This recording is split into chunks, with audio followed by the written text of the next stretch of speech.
Andie Pants from Swirlydoos here to show you how to use our fantastic technique kit this month.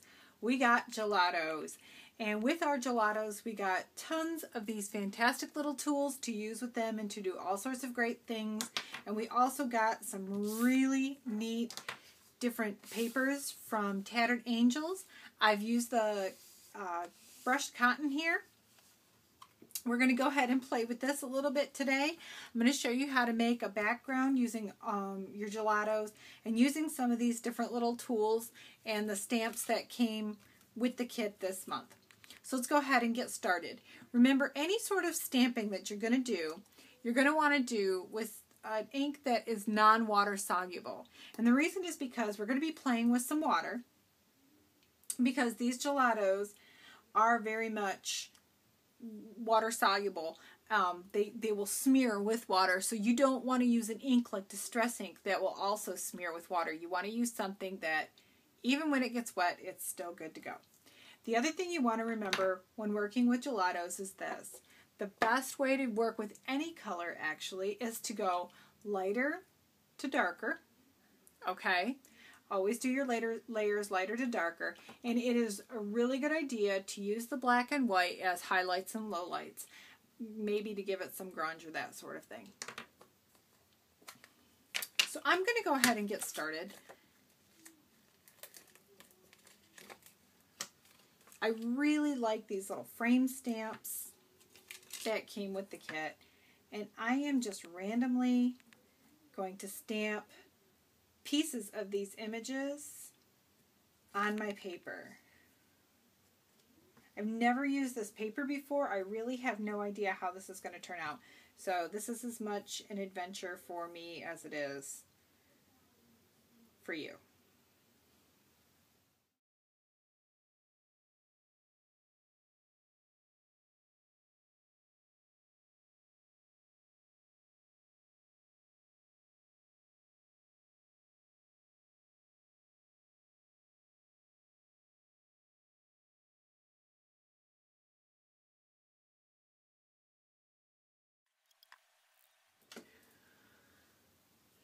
Okay, so I grabbed this Prima mask that we got in one of our previous kits.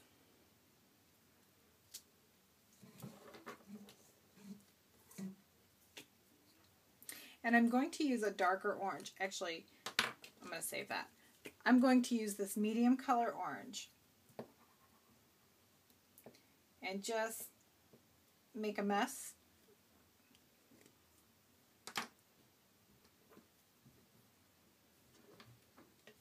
And we're just going to add a little tiny squirt of water. That's all that we're going to need just to turn this into a pasty kind of mess.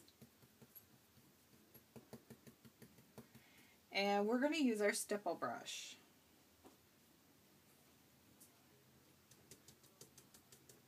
And I'm just very lightly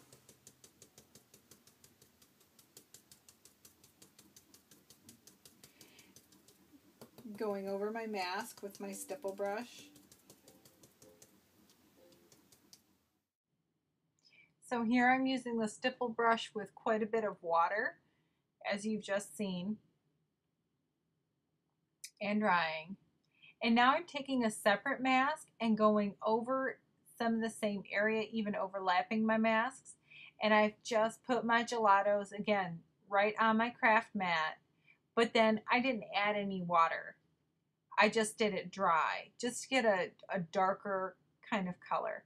And then I also used the dry gelato with the smudging tool and just kind of picked it up on the edge of the smudging tool and went around the edges to highlight the edges and kind of smudge some of it in.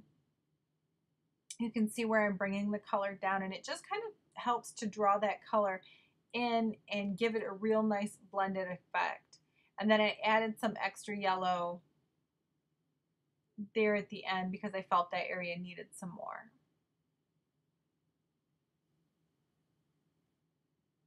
Here I've decided to do some stamping. I applied the gelato directly to the stamp and then sprayed with water.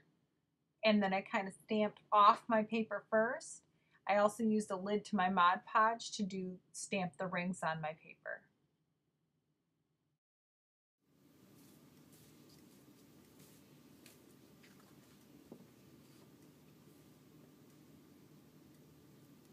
And there we've done a background in gelatos using the stipple brush, using the smudging tool, and using our stamp that came with our gelatos kit, as well as stamping with a couple other things.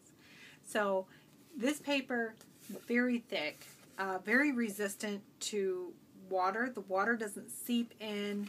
The gelatos don't seep in. It still has that soft, velvety texture to it. It is phenomenal paper for working with the gelatos and for doing any sort of mixed media that is incredibly heavy in water-based products. So take your background, and I cut mine 6x8 because I'm going to use this in one of my art journals, little mini scrapbook pages that I do. So have some fun playing with your gelatos, and be looking for some more videos this month where we show you even more techniques that you can do with these wonderful gelatos. Thanks for watching.